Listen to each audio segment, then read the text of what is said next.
this was an issue that he really wanted to talk about. We know how important it is, and we want to spend our time really listening. But I'll talk just a little bit here at the beginning if I can. Happy to give feedback too if you're as we proceed.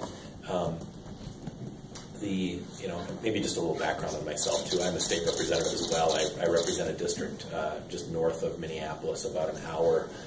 I'm rural at my house. I watch the thing go around when I'm watching a video. I know exactly what you mean.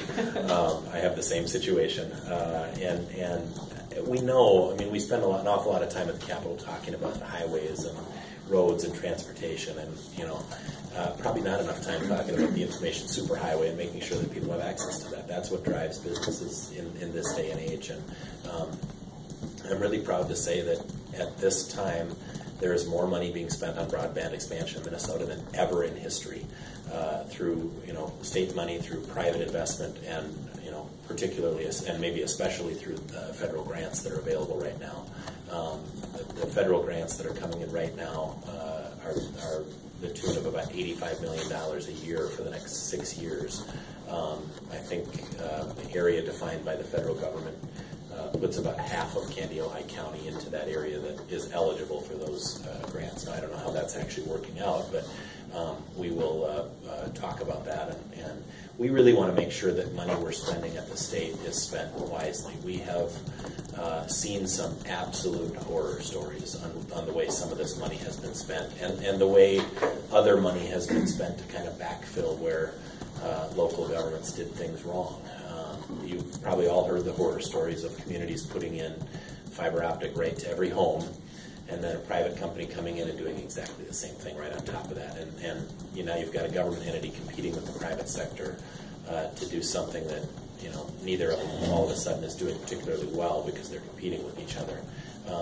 And cities almost having to declare bankruptcy because of the fact that they've put this big investment in, and the state then having to come in and bail these communities out. We don't want to see that. We want to make sure that money we spend at the state, frankly, helps to leverage private money and helps to kind of fill in the blanks where federal money isn't reaching.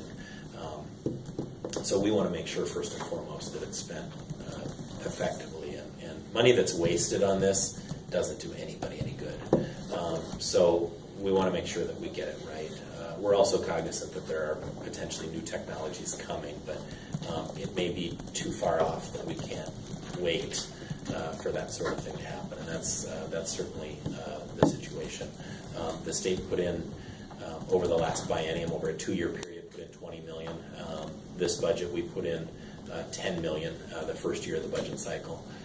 We will come back and do more. We just didn't know what that looked like, and we wanted to make sure that it was not spent in an ineffective way. So we believe there's probably some restructuring needed, and we just weren't ready to do that the first year of the biennium. We don't want this money spent ineffectively, so we want to make sure that it gets to communities that need it, and really get higher bandwidth broadband service to folks out in greater Minnesota. That's our priority, and Dave has really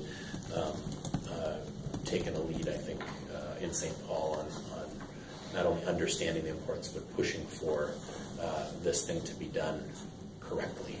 And I think that's what we're most concerned about at this point. So I'll be particularly interested in what's going on here, and how maybe these federal grants are potentially not working here, or not being accessed by your local providers here, and what we can do at the state level to kind of fill in the blanks where this community maybe has fallen through the cracks with the federal grants. So, anyways, so thank you very much for having me out. I am somewhat new to this job, but I've been in the legislature. I'm in my 5th year. I'm in my 3rd term. Took over as speaker, obviously, in January, and I'll tell you, I've really enjoyed the heck out of the job. It's fun, and the reason it's fun for me is we get to solve problems. That's the way I was raised. I'm a farm kid that was kind of raised that that's how you deal with things. Is you identify the problem, and then you work towards a solution. And there isn't enough of that in St. Paul, so it's fun for me to be able to actually do that. And I think this is really an opportunity for all of us. And I'll say one other thing. This issue has been politicized when it really shouldn't be. politicizing this is going to prevent progress from being made, not help it get made. And really, we need to join together. I think there is definitely an opportunity to do that. So, anyways, that's enough said by me, and I can. Thank you. And again, my only kind of comment before we let some folks talk as well. I was not on the county task force since I really took office. I've seen Gene and Larry and Connie and folks get together every so often. A lot of times at my restaurant, Dan's been there talking about this issue that I've never really got engaged with my businesses. It did affect me as a representative. I started, and now I'm trying to catch up fast because this is a complicated issue. This is why I sort of need to kind of get it out now, get the high level stuff. I can't hear everything, but I get the idea of what we have to do to this thing. I really am anxious to hear from Ann what they're hearing around the state with Blandon, because she's going to probably be able to share some other stories of what is maybe working. I want to know, why is Meeker County seeming to be further ahead than Candiotine County? I need to know these things. So help me understand a bit. If you can kind of keep it at this upper level so that we don't get too bogged down. And then again, any follow-up that you don't hear from or are able to say today, will you please make sure you email me then later on what either got missed or something. But I'm on this kind of get up to speed quickly because I'm only going to be counting me one more term, one more session. That's all I can count on right now. So I want to make a difference in a very short time.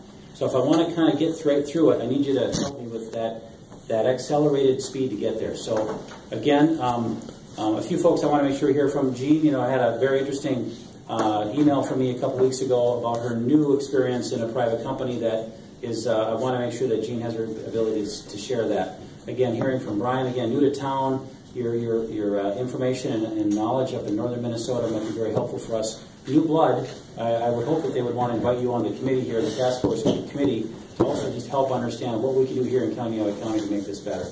But again, this is a statewide issue. I really believe that part of our issue is going to be solved with wireless. It's going to be with hardwire, and it's going to be talking about going above ground and below ground. There's some different ideas. I want to talk about the co-ops a little bit to see how they can be involved in this thing. So anyway, I just want to, that's what I need. I need to be on this kind of fast track.